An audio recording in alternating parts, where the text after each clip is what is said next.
এ শান্তি না, জীবনের শান্তি। তাহলে চল আমার সঙ্গে একসাথে মদ খাবো, এর থেকে শান্তি আর কোথাও পাবি না।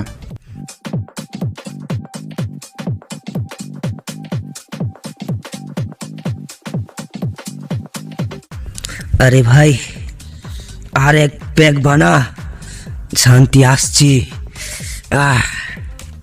চল ভাই, অনেক দেরি হয়ে গেল, এবার বাড়ি চলে যাই।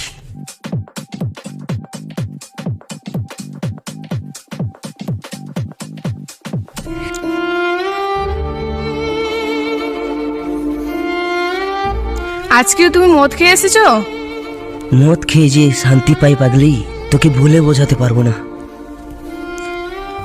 তুমি কি জানো তোমার ছেলে মেয়ে কোথায় থাকে, কোথায় ঘোরাঘুরি করে, তুমি কি খোঁজ নিয়েছো? এসব দেখার দায়িত্ব কি আমার? হ্যাঁ, এসব দেখার দায়িত্ব তোমার। টাকা পয়সার কি কিছু অভাব রেখেছি? আরো টাকা লাগবে, এই নাও। তুমি যা পারবে করো।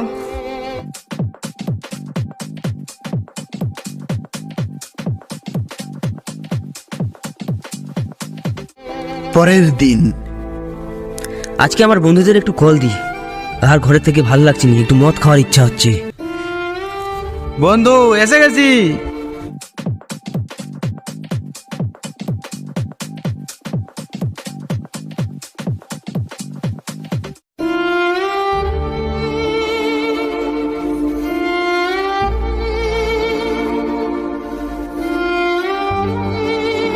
তুমি এতদিন বাইরে খাচ্ছিলে, কিন্তু আজকে বাড়িতে বসে তুমি খাচ্ছ। তোমার বন্ধুদের জন্যই তুমি খারাপ হয়ে যাচ্ছ। কি বললি তুই? আমার বন্ধুদেরকে তুই অপমান করছিস। এ বন্ধু চল পালাই, না হলে আমরাও মার খেয়ে ফার্স্ট হয়ে যাব।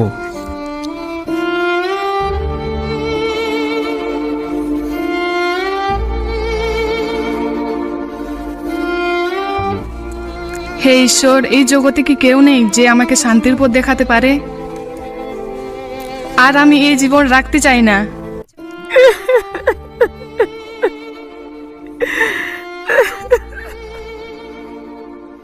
বোন, তুমি কাঁদছো কেন? দিদি, আমার ঘরে এবং আমার জীবনে অনেক অশান্তি। আমার স্বামী প্রতিদিন মদ খেয়ে এসে আমাকে প্রচুর মারে। তাই আমি আর এই জীবনটাকে আমি রাখতে চাই না, জীবনটাকে শেষ করে দেব। আমি একটা জায়গায় তোমাকে নিয়ে যেতে চাই, তুমি কি সেখানে যাবে?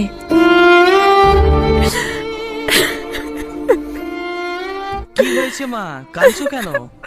মাস্টার বাবু, এই মেয়েটির জীবনে অনেক কষ্ট, তাই আমি আপনার কাছে চার্জে নিয়ে এসেছি। ফাদার, আমাদের বাড়িতে টাকা পয়সার কোনো অভাব নাই, কিন্তু বাড়িতে সর্বসময় অশান্তি।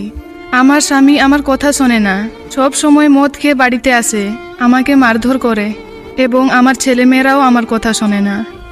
আমার পুরো পরিবার ধ্বংস হয়ে যাচ্ছে, তাই আমি আর এই জীবনটাকে রাখতে চাই না। মরে গেলে কি সব সমস্যার সমাধান হবে? সেটা আমি জানি না, কিন্তু এই নরক থেকে আমি মুক্তি পেতে চাই। তোমাকে একটা বই দিচ্ছি, এটা তুমি রাখো। এটা হলো শান্তি রাজার কাহিনী। কে সেই শান্তি রাজা? আমি সেই শান্তি রাজাকে জানতে চাই। সেই শান্তি রাজা হলো আমাদের প্রভু যীশু খ্রিস্ট। কেননা বাইবেল বলে, হে পরিশ্রান্ত ভারাক্রান্ত লোক সকল, তোমরা আমার নিকটে আইসো, আমি তোমাদিগকে বিশ্রাম দিব।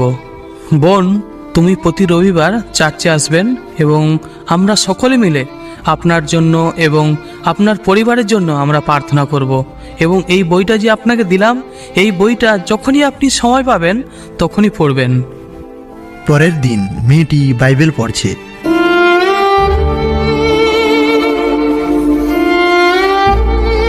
ওই, কোথায় গেলে? কখন থেকে ডাকছি, কানে আওয়াজ যাচ্ছে না? ও, তুমি এখানে বসে আছো? তখন থেকে ডাকছি, তুমি শুনতে পাচ্ছ না? বসে বসে কি করছো? দেখি তো, এটা কি পড়ছো তুমি?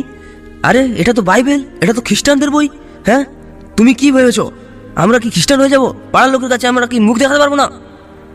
দাও, এই বইটা আমাকে দাও।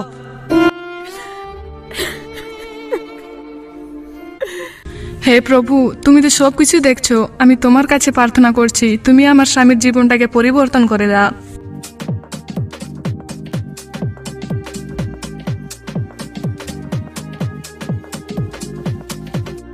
সব বন্ধুরা মিলে একসঙ্গে মদ খাচ্ছে।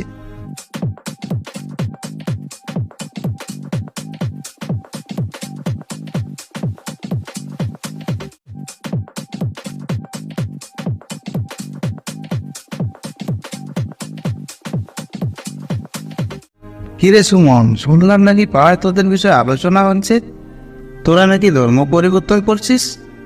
তোর সঙ্গে আর আমরা বন্ধুত্ব রাখবো না। এইসব কথা শুনে সুমন রেগে বাড়ি চলে গেল। বাড়িতে ঢুকিয়ে দেখলেন ওনার বউ বাইবেল পড়ছে। তোর জন্য গ্রামের লোকের কাছে আমি মুখ দেখাতে পারছি না, আজ থেকে চার্চে যাওয়া বন্ধ। বইটা দিয়ে পড়ছেন।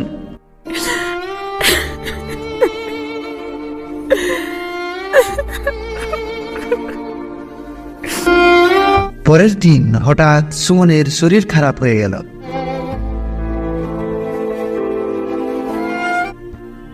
কি হলো তোমার? তোমার তো খুব শরীর খারাপ। আমি ডাক্তারের কাছে কল করছি। ডাক্তারবাবু, আপনি আমাদের বাড়ি আসুন, আমার স্বামীর খুব শরীর খারাপ হয়েছে।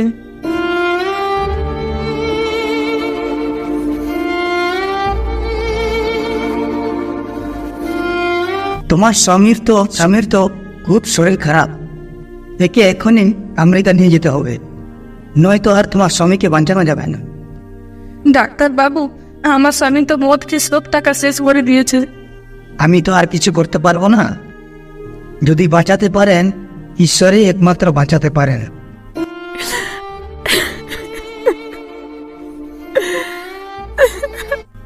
ও শুনছো, এবার চলো না একবার চার্চ থেকে ঘুরে আসি।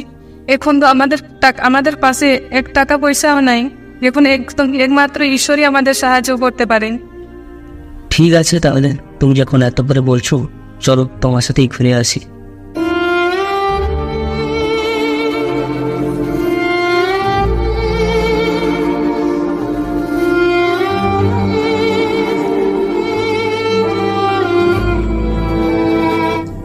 পরের দিন চার্চের মধ্যে উপাসনা হচ্ছিল।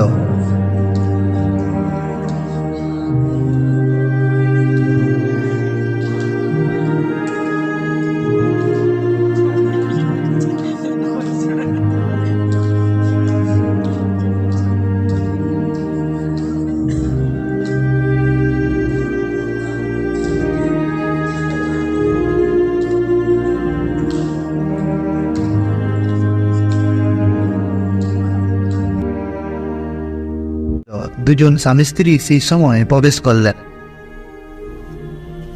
বোন, এ কি তোমার স্বামী?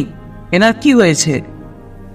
ফাদার, আপনাকে তো আমি আমার পরিবারের সম্বন্ধে সব কিছু আগে বলেছিলাম। এখন আমার স্বামীর খুবই অসুস্থ। ডাক্তারবাবু বলছেন আমার স্বামীকে আর বাঁচানো যাবে না, তাকে আমেরিকা নিয়ে যেতে হবে। বোন, তোমার স্বামীর কিছু হবে না, ঈশ্বরের উপরে ভরসা রাখো। আমরা তোমার স্বামীর জন্য প্রার্থনা করব। প্রভু যীশু, তোমাকে ধন্যবাদ জানাই। প্রভু, এই পাপী তোমার কাছে এসছে, প্রভু এর জন্য প্রার্থনা করি। প্রভু, তুমি একে সুস্থ করো, যিশুর নামে চাই, আমেন। মাস্টার বাবু, আমি আগের থেকে অনেকটা সুস্থ অনুভব করছি নিজেকে। হালেলুয়া, ঈশ্বর তোমার জীবনে অলৌকিক কার্য করেছেন।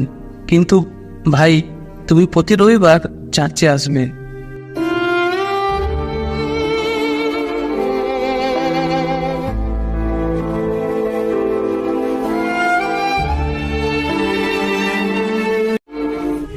পরের দিন রবিবার, সেই স্ত্রী নিজের স্বামীকে জিজ্ঞাসা করছে, ওগো শুনছো, আজকে তো রোববার, চলো না একসাথে চার্চে যাই।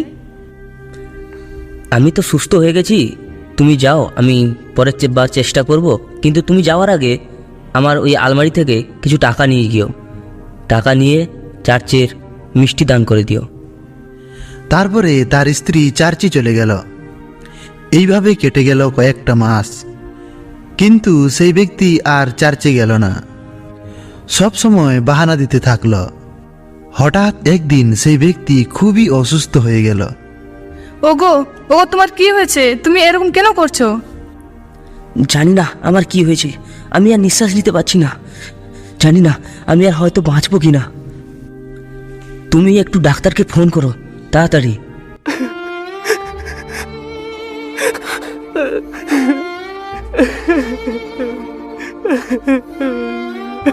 দিদি, তোমার স্বামীকে আর বাঁচানো যাবে না। তোমার স্বামীর হাতে মাত্র আর 2 দিন সময় আছে। এই বলে ডাক্তারবাবু চলে গেল। এবার তারা চার্চে গেল। চার্চে গিয়ে পাস্টারের সঙ্গে দেখা করল এবং সেই মহিলা কান্নাকাটি করে পাস্টারবাবুকে বললেন, ফাদার ফাদার, আপনি আমার স্বামীকে বাঁচান। আমি কি করব? আমি তো একজন রক্তবংশের মানুষ। আমি তোমার স্বামীকে বাঁচাতে পারবো না। যদি বাঁচাতে পারেন, একমাত্র প্রভু যিশুই পারেন। পাস্টারবাবু, আপনি আমাকে ক্ষমা করুন, আমার ভুল হয়ে গেছে। আপনার কথা আমি শুনিনি, আপনার কথা অনুসারে আমি চলিনি, আমার ভুল হয়ে গেছে, আমি অনেক বড় পাপী। আমার কাছে কেন ক্ষমা চাইছো? প্রভু যিশুর কাছে ক্ষমা চাও, কেননা প্রভু যিশু সকলকে ক্ষমা করেন। কেননা প্রভু যিশু খুব দয়ালু। তুমি তোমার ভুল বুঝতে পেরেছো, প্রভু যিশু তোমাকে ক্ষমা করে দিয়েছেন। তুমি কি বিশ্বাস করো? হ্যাঁ ফাদার, আমি বিশ্বাস করি। ঠিক আছে, আমার সাথে সাথে তোমরা প্রার্থনা করো। হে ঈশ্বর, আমি পাপী, হে ঈশ্বর, আমি পাপী, আমার সকল অপরাধ ক্ষমা করো। আমার সকল অপরাধ ক্ষমা করো। আমার সর্বস্ব হারিয়ে তোমার কাছে এসেছি। আমার সর্বস্ব হারিয়ে আমি তোমার কাছে এসেছি। আমার হৃদয় মন অন্তঃকরণ তুমি জানো। আমার হৃদয় মন অন্তর্করণ তুমি জানো। তুমি আমাকে সুস্থ করো। তুমি আমাকে সুস্থ করো। যিশুর নামে চাই, আমেন। আমেন। সেই ব্যক্তি মৃত্যু থেকে জীবন পেল এবং তার জীবন আনন্দ আর শান্তিতে পরিপূর্ণ। যে ঘরে যিশু আর সেই কত আনন্দ, কত আনন্দ, কত आनंद। जिस घर में यीशु है कितना आनंद है, कितना आनंद है, कितना आनंद है।